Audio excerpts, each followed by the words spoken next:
नमस्कार दोस्तों। तो कैसे हैं आप सब। स्वागत है आपका एक और नए और कमाल के इस वीडियो में।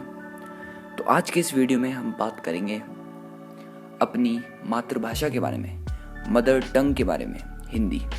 क्यों एक हिंदी बोलने वाले आदमी को कम आंका जाता है, क्यों एक इंग्लिश बोलने वाले आदमी को नॉलेजेबल समझा जाता है, और इंग्लिश के बारे में भी हम बात करेंगे कि क्यों उसको आज पूरे वर्ल्ड में सबसे ज़्यादा बोला जाता है। तो शुरू करते हैं 1947 से।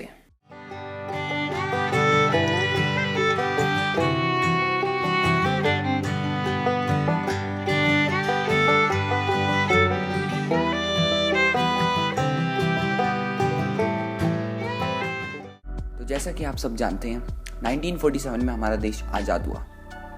तब जब हमारा कॉन्स्टिट्यूशन बन रहा था, डॉक्टर भीमराव अंबेडकर के सामने एक समस्या आई कि अपनी ऑफिशियल लैंग्वेज कौन सी बनाई जाए। उन्होंने डिसीजन लिया कि हिंदी को अपनी ऑफिशियल लैंग्वेज बनाया जाएगा। बट उसमें एक प्रॉब्लम आई, जो इंडिया का नीचे वाला पोर्शन है, साउथ की साइड, तो उन लोगों ने कहा हमको तो हिंदी आती नहीं है और आप हिंदी को ऑफिशियल लैंग्वेज बना रहे हो, तो ये गलत है। हमको तो सिर्फ इंग्लिश आती है, तो इंग्लिश को भी बनाओ। तो तब भीमराव अंबेडकर के सामने ये एक प्रॉब्लम आई। फिर उन्होंने इंग्लिश और हिंदी दोनों को ऑफिशियल लैंग्वेज बनाया गया इंडिया का। तो आज हम जैसा कि देख सकते हैं, इंडिया की ऑफिशियल लैंग्वेज इंग्लिश और हिंदी है। और आपको मैं बता दूं, इंग्लिश और हिंदी इंडिया की ऑफिशियल लैंग्वेज होने के बावजूद भी इंडिया में हिंदी काफ़ी ज़ोर शोर से और हर जगह बोली जाती थी।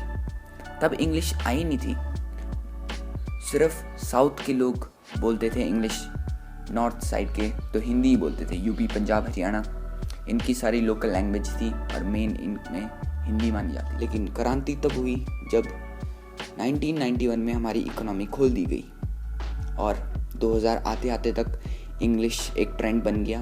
और अगर तुम्हें इंग्लिश आती तो तुम्हें नौकरी मिलती, यानी कि इंग्लिश एक बेसिक स्किल होने लगी 2000 आते आते तक। कॉल सेंटर हुआ, IIT आया इंडिया में। तो अगर आपकी इंग्लिश अच्छी है तो आपको जॉब मिल सकती थी। और चाहे अगर आपको हिंदी, उर्दू, तमिल, तेलुगु, मराठी, बंगाली कुछ भी आता हो, इनमें से आपको जॉब नहीं मिल सकती थी। सिर्फ इंग्लिश जानने से आपको जॉब मिल सकती थी।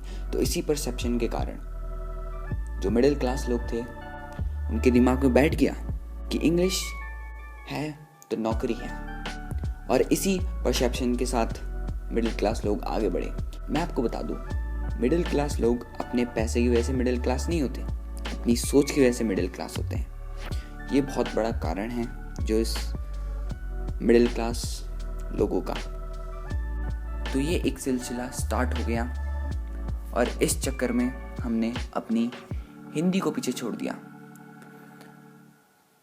और कहीं ना कहीं आज भी एक मानसिकता है कि हिंदी पढ़ के तुम्हारा क्या होगा, इंग्लिश पढ़ो तो तुम्हें कोई नौकरी मिलेगा। और जितने भी इंडियंस हैं वो सब सोचते हैं कि हम इंग्लिश सीखें, और इंग्लिश बोलने वाले महान हैं हमेशा, उनको सब आता है। बट ऐसा नहीं है। मुझे इंग्लिश से कोई प्रॉब्लम नहीं है, बट मुझे उन लोगों से प्रॉब्लम है जो हिंदी बोलने वाले को एकदम गंवार समझते हैं, बुद्धू समझते हैं। वो बहुत गलत है। हिंदी हमारी राष्ट्रभाषा है, हमें उसको बढ़ावा देना चाहिए।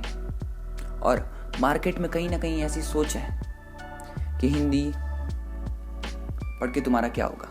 और आजकल कुछ स्कूलों में हिंदी को तो पढ़ाया ही नहीं जाता 11th के बाद, और कुछ स्कूलों में उतना महत्व दिया ही नहीं जाता हिंदी को जितना देना चाहिए। और इंग्लिश इतनी फेमस इसलिए हुई क्योंकि जो इंग्लिश बोलने वाले, इंग्लैंड एक छोटा सा देश है और उसकी भाषा, राष्ट्रभाषा है ये इंग्लिश, और उसने पूरे वर्ल्ड में फैला दी है इंग्लिश, क्योंकि उनके लोगों ने अपनी राष्ट्रभाषा को पीछे नहीं छोड़ा। जैसे जापान है आज की डेट में, जापान अपनी भाषा पीछे छोड़ता ही नहीं है। जहाँ भी जाते हैं वो जापानीज़ में बात करते हैं, इंग्लिश तो बेकार समझते हैं, वो अपनी भाषा को सर्वश्रेष्ठ मानते हैं, तो वैसे ही इंडिया में भी होना चाहिए। तो आई होप आपको समझ में आया हो। तो कैसा लगा दोस्तों आपको ये वीडियो, कमेंट करके जरूर बताएं। अगर आप हमारे चैनल पर नए हैं तो वो लाल वाला बटन नीचे दिया है, उसको आराम से दबाएं ताकि दब जाए वो। और अगर वीडियो अच्छी लगी तो इसको लाइक कीजिए। मिलते हैं आपको अगले वीडियो में।